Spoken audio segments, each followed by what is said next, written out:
12.3 비상계엄은 내란이고 친위 쿠데타다. 이진관 재판부의 결론은 명징했습니다.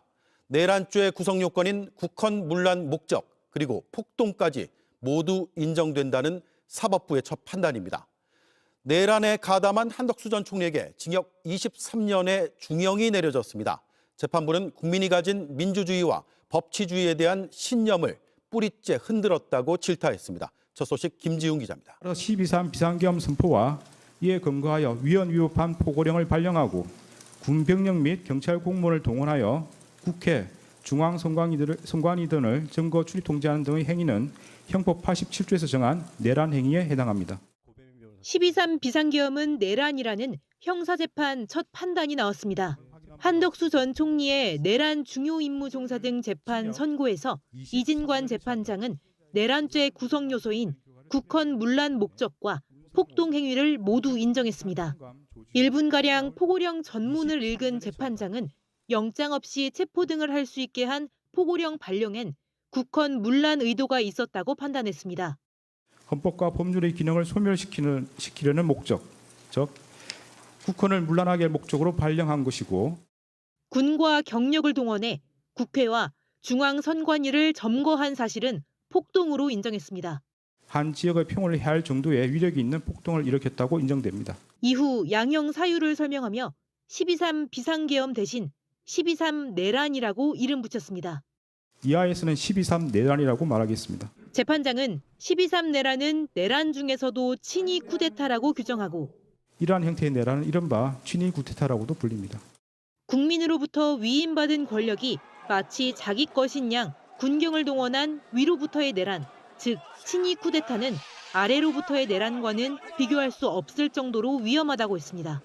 이러한 친위 쿠데타는 많은 경우 성공하여 권력자는 독재자가 되었고 국민의 생명과 재산과 같은 기본권은 본질적으로 침해되었으며 계엄 선포 415일 만에 나온 법원의 첫 판단은 오늘 한덕수 전 총리를 넘어 2월 12일 이상민 전 행안부 장관, 2월 19일 윤석열, 김용현 내란 1, 2인자의 선고에 막대한 영향을 끼칠 걸로 보입니다.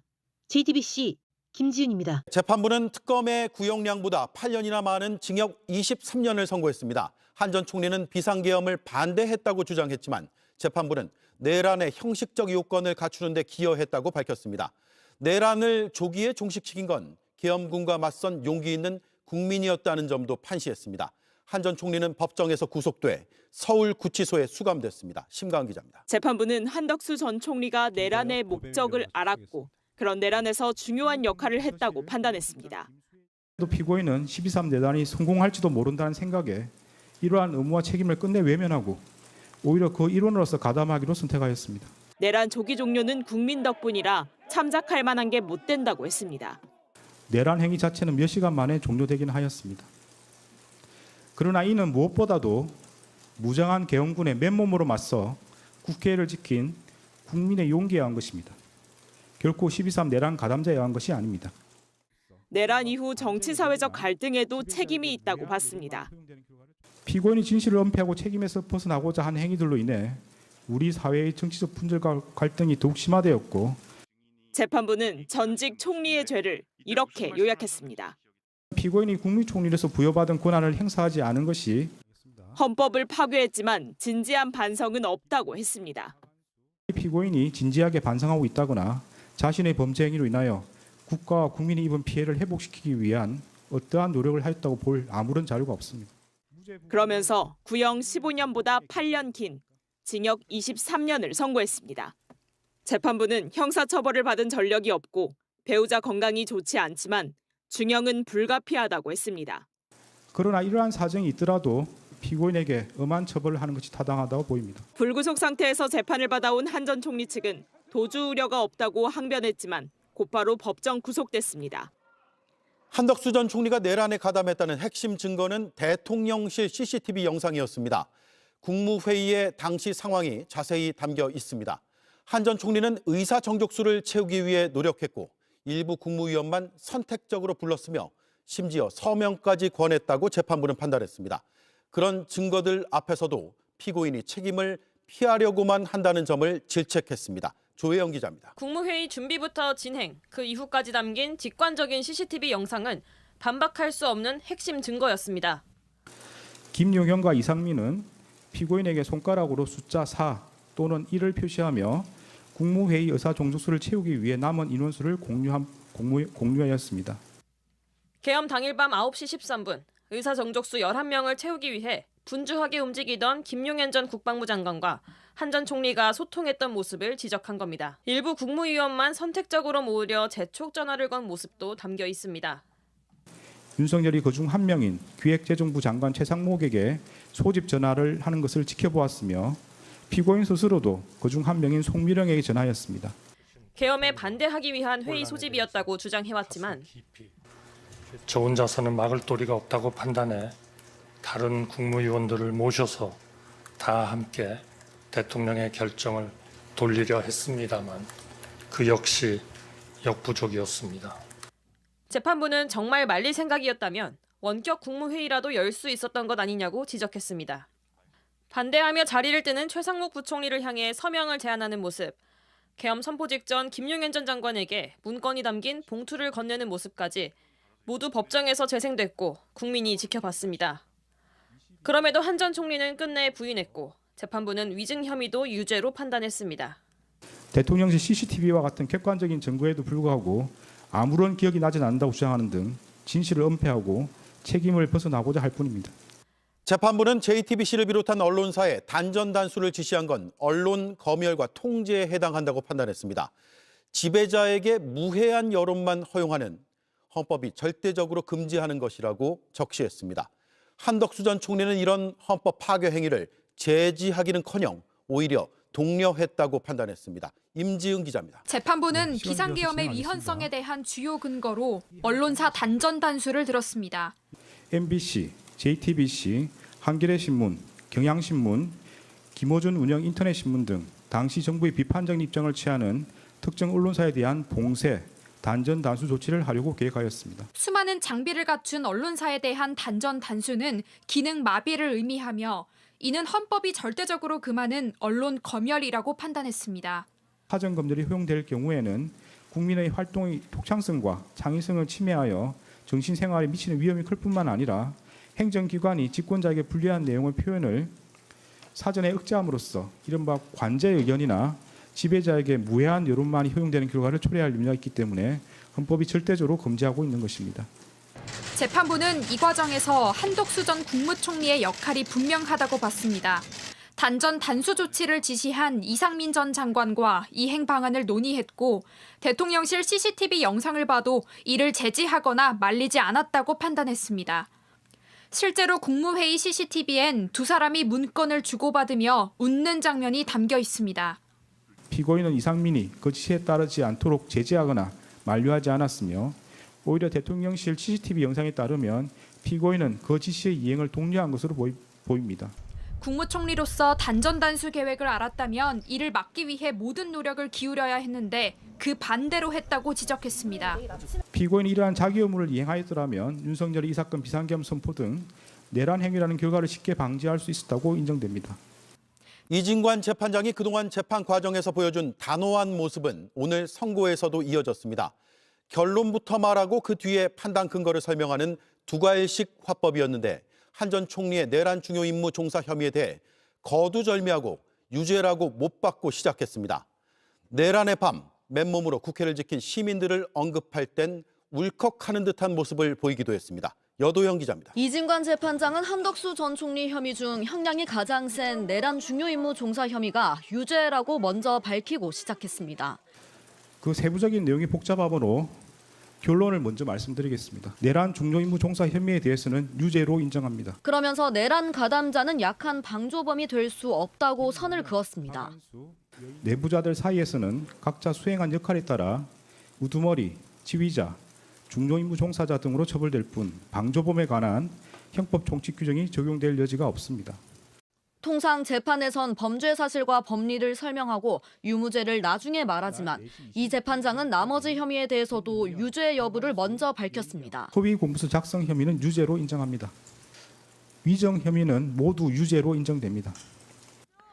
속전속결로 유죄 선고 요지를 읽어가던 이 재판장이 멈칫한 순간은 다름 아닌 계엄 해제 과정을 설명하면서 국민의 용기를 언급할 때였습니다. 그러나 이는 무엇보다도 무장한 계엄군의 맨몸으로 맞서 국회를 지킨 국민의 용기에 한 것입니다.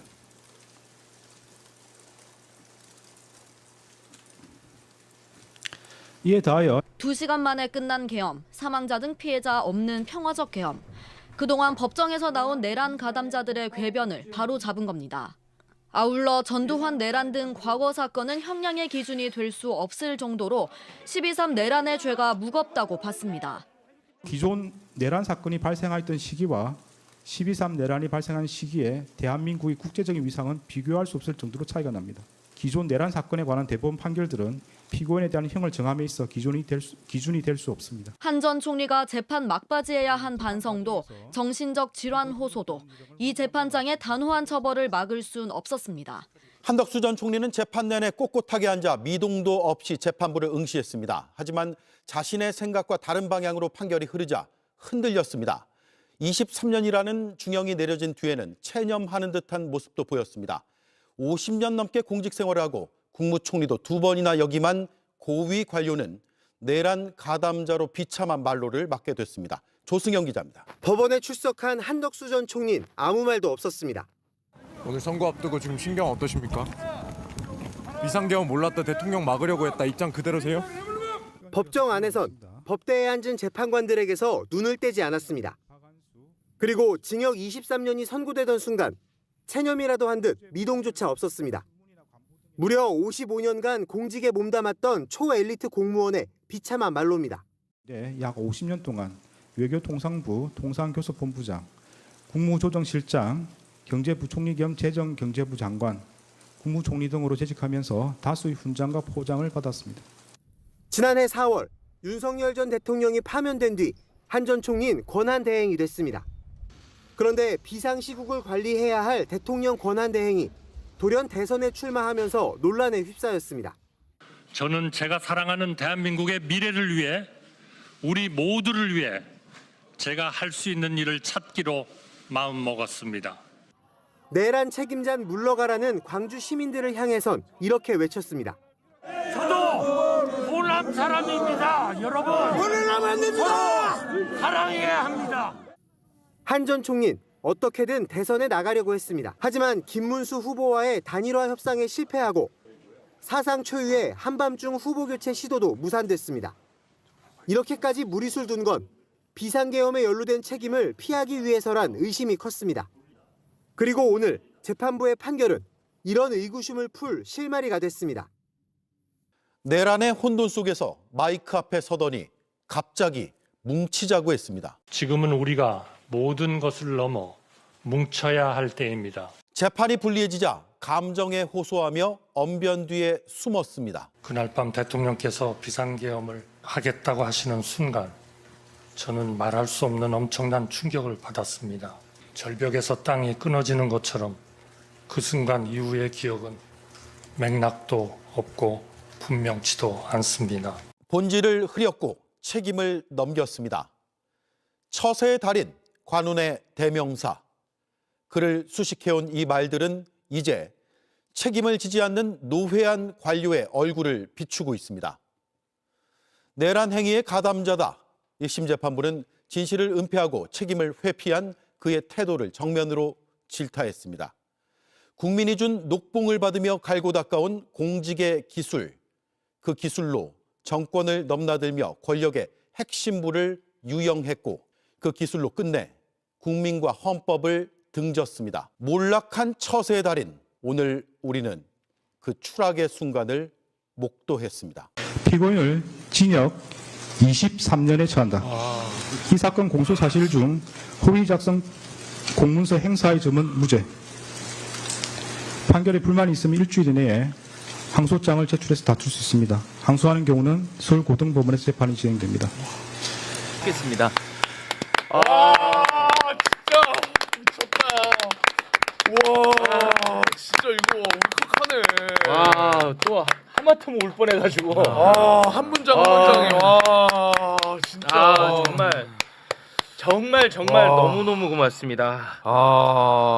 다시 한번 진짜 너무 감사하다는 말씀 드리고 싶고 내란과 관련해서 이제 첫 형사 재판의 판단이 나오게 됐는데 네. 친위 쿠데타가 더 엄하다. 그렇죠. 전두환의 판례랑 비교하지 마라. 예. 제가 계속 얘기했던 거 아닙니까? 맞아요. 그 부분을 너무너무 힘주어서 기술해 주셨고 그리고 또 윤어게인에 대한 부분도 그렇죠. 지적을 했고요. 저항권에 대한 네.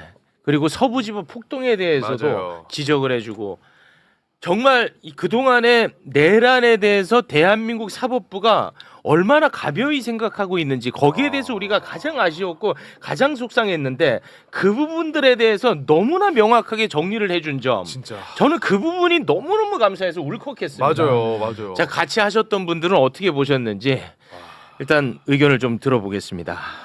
지금 79세잖아요. 네. 요거 다 살고 나면 102살이네. 102살. 예. 네. 이제 저게 구형 때 제가 15년 구형한 거에 대해서 많이 아쉬움을 표현하셨잖아요. 네, 맞습니다. 그때 제가 저게 하한선이 될 것이다라고 말씀을 드린 적이 있었는데 그 일반적인 예상을 뛰어넘는 중형을 선고한 네. 거. 그다음에 거기다 더해서 이번 판결의 가장 그 뭐랄까 특징적이고 중요한 점은 처음으로 헌법 정신에 비춰서 판결을 했다는 거예요. 예. 그 동안에 그 백대현 부장이 이유는 뭐 곽수산 씨 표현처럼 무기징역에 해당하는 이유를 쭉 설명한 다음에 그 뭐 징역 몇 년이었죠? 5년. 이걸 선고한 거에 대해서 많이들 황당해 하셨잖아요. 그러니까 그런 것들의 이유가 헌법 질서, 헌법적 차원에서 얼마나 위중하고 중대한 범죄를 중요한 위치에서 저질렀는지 그거를 수호해야 될 책임이 있는 사람이 그거를 외면하는 걸 넘어서서 파괴하려고 적극적으로 나갔다는 거 이런 점에 대한 고려가 없었기 때문에 그따위 형을 선고한 건데 이번에는 그거를 이제 확실하게 헌법적 관점에서 볼 때 어떻게 보는 것이 타당하고 국민들에게 어떤 뭐랄까 의미를 또 환호를 전달 이렇게 받을 수 있는 것인지 이런 거를 보여주는 판결인 것 같아서 반갑습니다. 진짜 그동안에 진짜 사법부의 인식 때문에 제가 진짜 너무너무 힘들었거든요. 정말 역사적인 판결이 아닌가 싶고요. 우리 그 이진관 판사가 이 12.3 내란이 국민의 용기에 의해서 멈춰진 부분을 생각할 때는 본인도 울컥 하는 것 같더라고요. 이진관 판사도 울려고 하더라고요. 그 부분에서는 그 울려고 하는 게 느껴졌고 역시 판사가 처음 법복을 입을 때는 사실 이런 각오로 사실은 법복을 입게 되는데 이진관 판사가 그런 모습을 잘 보여줬다라고 생각이 되고요. 너무 진짜 좀 감격스럽고 일단 백대현 판사가 근데 윤석열이 주장하는 그 공수처 수사의 위법성이라든가 서부지법 체포영장의 불법성에 대해서 아니야라고 명확하게 얘기했다면 체포영장 발부에 대해서 그렇습니다. 이번 이진관 판사는 12.3이 당연히 이건 내란에 해당한다라고 형사법정에서 명확하게 선고를 해줘서 헌법재판소의 그 헌법 의무 위반에 이은 사법부의 판단은 윤석열의 그런 죄를 단죄해야 된다. 그렇습니다. 명확한 판결이어서 이제 2월 19일 지기현 판사 때문에 사실은 좀 걱정되는 부분이 있었는데 같은 서울중앙법원 형사합의부 재판장들이 약 90%는 이거는 중범죄이고 반드시 단죄해야 된다는 거를 선포를 해줘서 지기현 판사가 늦게 선고한 게 오히려 낫지 않았는가. 그러네요. 결과적으로는 진짜 그런 안심이 좀 되기도 진짜 합니다. 너무 많습니다. 진짜 이게 나쁜 게 아니고 좋은 게 아니라는 말을 제가 정말 습관처럼 하는 말이었는데 돌고 지기현이 돌아서 재판을 질질 끌어가지고 우리가 진짜 너무너무 고통스러웠는데 뒤늦게 선고하는 게 또 이렇게 순기능으로 작용할 것 같습니다. 어디 될지는 아직 모르지만 제일 마음이 무너지는 사람이 이상민이지. 이상민 지금 확실하게 유죄를. 그리고 아마 지금 법정 구속에 대해서 이제 그 결정을 하기 위해서 신문을 한다고 하는데 이거 어떻게 봐야 되는 거예요? 법정 구속을 한다는 건가요? 아니 일단은 그 한덕수 피고인이 부인과 함께 뭐 돈가스도 먹고 여러 가지 다닌 거 그것이 법정 구속의 결정적인 근거가 될 것 같습니다. 법정 구속 돼야죠. 23년이면 그 49년생이거든요, 한덕수 씨가. 네. 그러면 이제 딱 100살 때 나오라는 취지입니다. 만으로. 네. 100세까지. 그러니까 사실 무기징역이나 다름없다고 저는 보여집니다. 네. 본인을 위해서라도 지금 빨리 법정 구속해 주는 게 좋아요. 그건 왜 그렇죠? 그래야지 하루라도 더 빨리 까지. 100살 넘게 살아야 되는데. 네. 너무 역사적인 판결입니다. 와, 근데 저도 내란 울컥했습니다. 특검이 15년을 구형한 거에 대해서 우리가 굉장히 비판 많이 하지 않았습니까? 야, 그런데 그거보다 훨씬 더 높은 형을 선고했다는 게 와, 이거 참 너무 감사합니다. 더 보탤 게 없는 진짜. 판결문인 것 같고요. 맞아요. 판결문을 입수해서 한번 처음부터 끝까지 정독을 한번 저도 해보고 싶습니다. 해봐야겠다는 생각을 네네. 했었고 저는 네. 다만 아까 최욱 앵커가 주문할 때 네.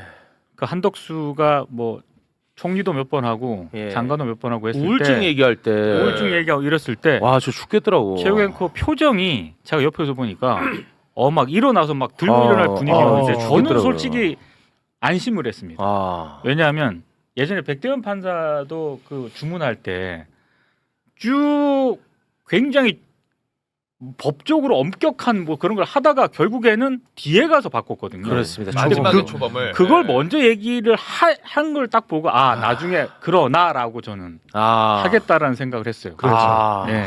그 판결 요약을 낭독하는 과정에서도 그 이 방송을 생방송으로 보고 계시는 국민의 입장을 좀 배려했어요, 이진관 부장이. 맞아요. 그 정도 평가해주고 싶은데. 진짜 맞아요. 결론을 먼저 말씀드리겠습니다. 맞아요. 네. 이런 부분도 시작부터 유죄입니다. 조마조마하게 사실은 그 큰 사건의 판결을 선고하면서 본인이 생중계하는 과정에서 그거를 좀 뭐랄까 이 즐기는 경우도 있거든. 맞아요. 내 말 한마디 한마디에 따라서 사람들이 이렇게 저기 되는 거에 대해서. 진짜 그런데 예리한 어쨌거나, 지적입니다. 보시는 분에 대한 게 있었고. 그러니까 이승환 판사는 본인은 물론 판사긴 하지만 우리 사회의 구성원으로서 굉장히 판결을 저는 굉장히 잘했다고 보거든요. 아니, 사실은 마치 이게 동떨어진 것처럼 해갖고 아주 돌아버린 줄 알았거든요. 너무 상식적인 판결이고 국민의 눈에서 주권자인 국민의 눈에서 이 사건을 어떻게 바라봐야 되는지를 모범적으로 아주 짚어줬다. 그런 점 높이 평가하고 싶고요. 그냥 이거는 이제 그냥 조금 뭐랄까 기술적인 측면에서 조금만 설명을 보완하자면 자, 죄송합니다만 말 끊어서 죄송합니다만 말씀드리는 순간 속보가 나왔습니다. 속보 전해주시죠. 한덕수 증거 인멸 우려로 법정 구속이 됐습니다.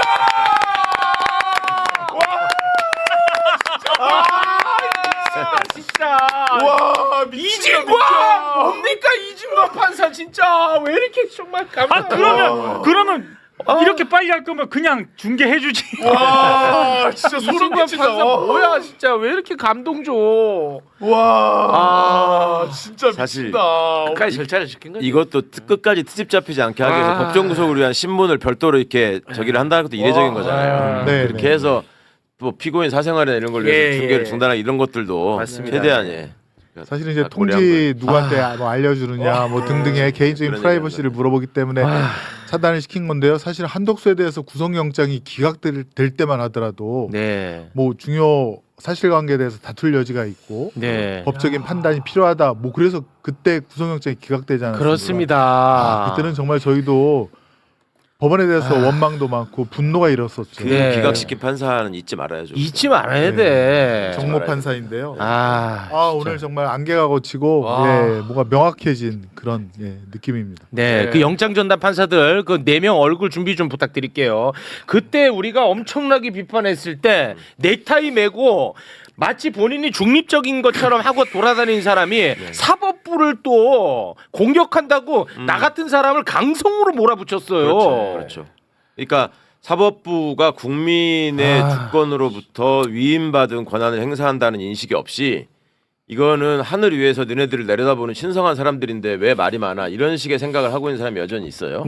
이거 확실하게 좀 바로 잡혀야 되고 이게 영장 기각 이후에 이제 첫 길 시작되면서 공소장 변경을 요구했잖아요. 그때도 사실 좀 걱정한 분들이 있었어요. 그게 진짜 신의 한 수였어. 내란 우두머리 방조를 내란 주요 임무 종사로 변경해라. 근데 이게 사실은 특검 입장을 조금 이제 그 변호를 해준다면 이런 점은 있을 수 있어요. 그러니까 법리적으로는 좀 무리한 일이라고 그때부터도 얘기했잖아요. 내란 우두머리 방조가 뭐냐. 그렇게 우리가 비판했는데. 근데 이제 형량으로 따져보면 내란 우두머리는 아시다시피 사형하고 무기징역 무기금고밖에 없잖아요. 그거에 방조가 되면 그 법률상 감경 사유가 돼서 우리 저 김승호 의원님 더 잘 아시겠지만 사형을 감경할 때는 징역 30년 이상 50년 이하 그리고 무기징역이나 무기금고 요렇게 하한선이 30년이에요. 아, 네네. 그때도 그런 얘기가 30년, 있었죠. 30년. 네. 무기로 할 때는 10년, 10년부터 50년 네. 이렇게 되거든요. 네, 그런 그때도 건데 그 이제 얘기 방조가 되면 5년 이상이니까. 근데 그런 점들을 양형에서 혹시 뭘 저 고려해가지고 뭘 낮춰주는 거 아니냐는 걱정이 일부 있었는데 네. 완전히 불식시켰죠. 그렇습니다. 야, 또 한 번 우리 그 방송이 그래도 틀리지 않았던 걸 또 확인받아가지고 맞아요. 아 너무 감사하다. 제가 계속 그 얘기를 했었거든요. 내란 재판이 그 지연되다 보니까 단전 단수 같은 거는 너무 그냥 아무것도 아니 그 정도는 할 수 있지 않아? 이런 인식이 그러니까 뭐 윤호개인 이런 애들 말고 그런 애들은 얘기할 필요 없고 그래도 굉장히 문제의식을 갖고 있는 분들도 아니 뭐 그 정도는 뭐 아무 일도 아니지 않아? 무뎌지고 그리고 전두환과 계속 비교하고 맞아.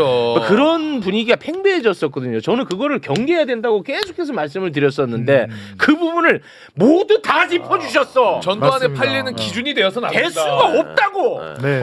신이 쿠데타하고 어떻게 갔냐 이거야. 그 위에서 내려온 건데. 그렇습니다. 아래로부터 이게 네. 다르다. 그거를 너무 잘 짚어주셨고 신의 쿠데타는 성공 확률이 매우 높다. 그렇죠. 그렇기 때문에 이거는 국민이 막지 않았으면 무조건 성공으로 가는 거고 그 피해는 이루 말할 수도 없다라는 걸 다 짚어주시네. 진짜.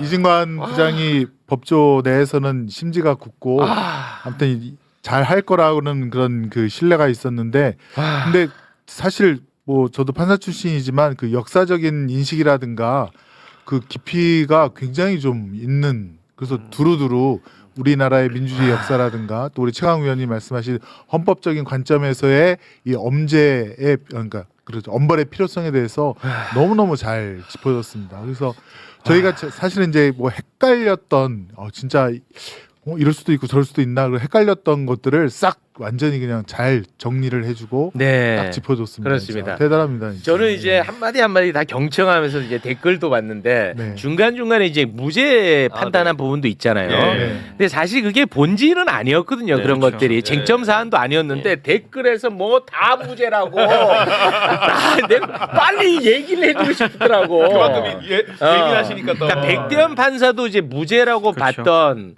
무죄 부분. 그 이제 행사하고 그 공문서 위조하고 한 거 그거를 이제 서랍 안에 넣어놔가지고 이게 행사한 게 아니다. 요거는 이제 무죄다. 요런 이제 사실은 그렇죠. 잔바리들이었거든요. 그렇습니다. 허위 공문서는 맞는데. 그건 맞고 서랍에 넣어놔서. 서랍에 증거인멸 한 것도 맞고 다 맞아. 대통령 기록물 다 파쇄한 거 그거 다 불법이야 맞아. 근데 서랍 안에 넣어놓은 거 행사한 건 아니다. 그렇죠. 그런 거 이제 무죄로 나온 겁니다.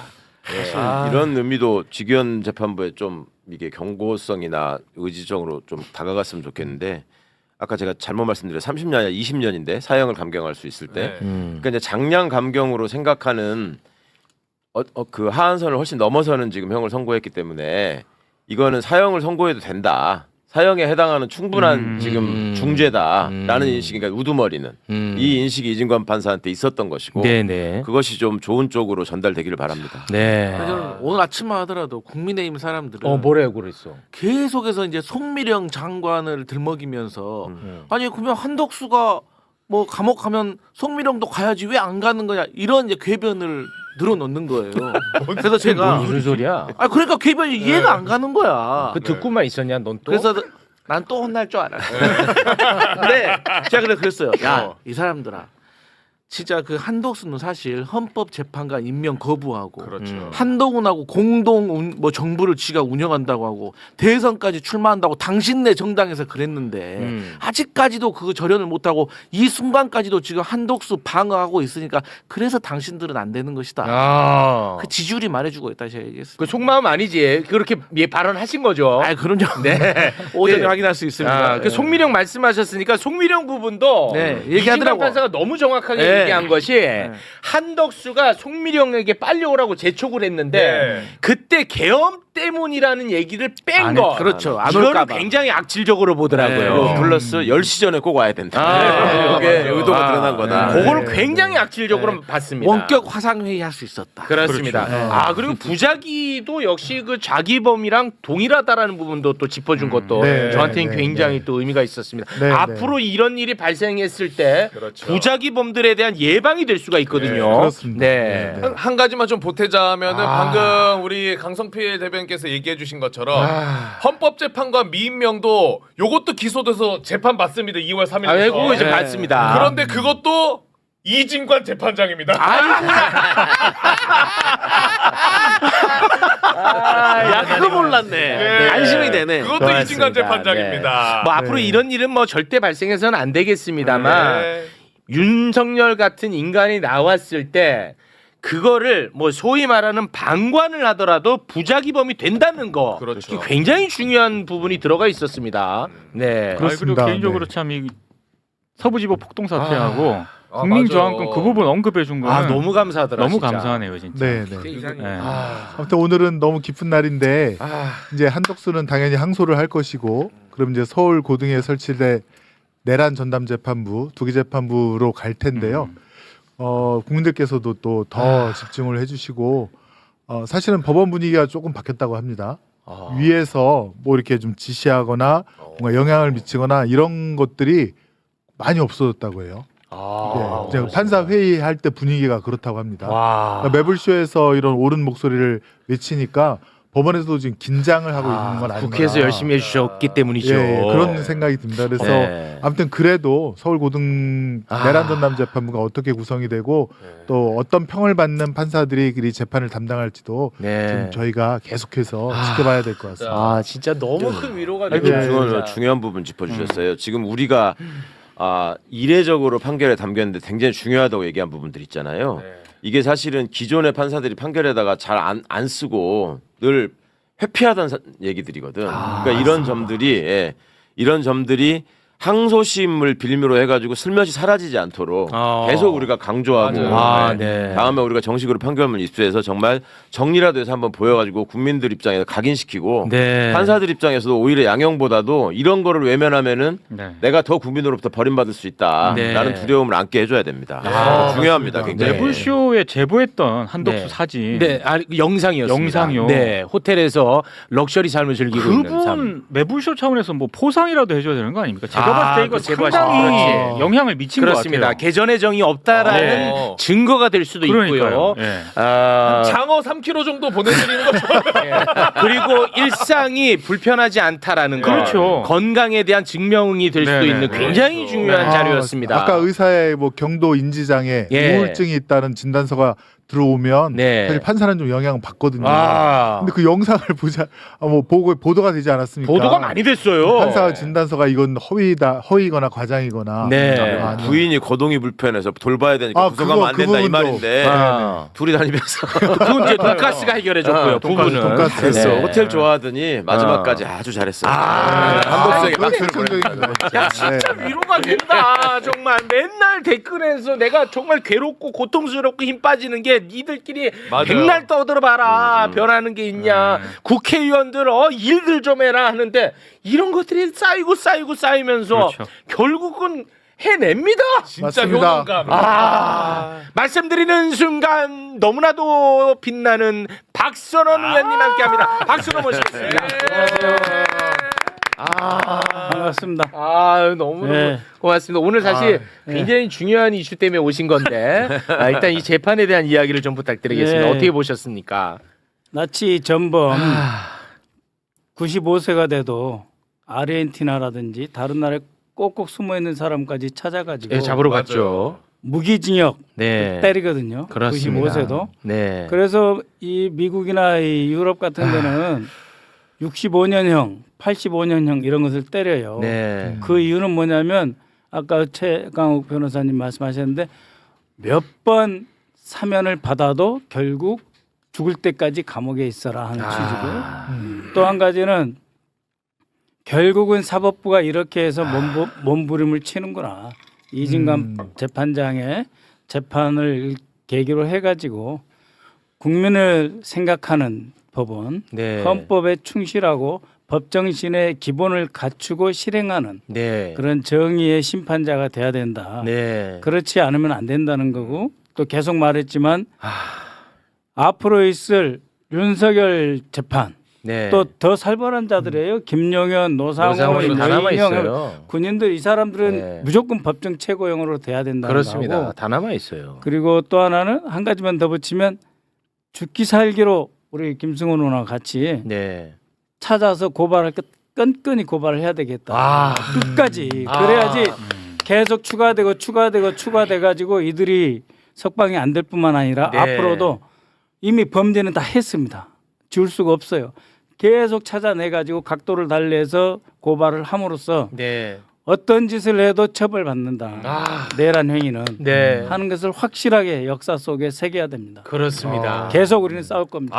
명언이십니다. 정말 고맙습니다. 그렇죠. 한마디로 내란에 가담한 자들은 진짜 감옥에서 죽어 나와야 된다. 당연하죠. 이거를 확실하게 보여야 대한민국 국민을 죽이려고 하고 대한민국 체제를 죽이려고 했던 사람들 아닙니까?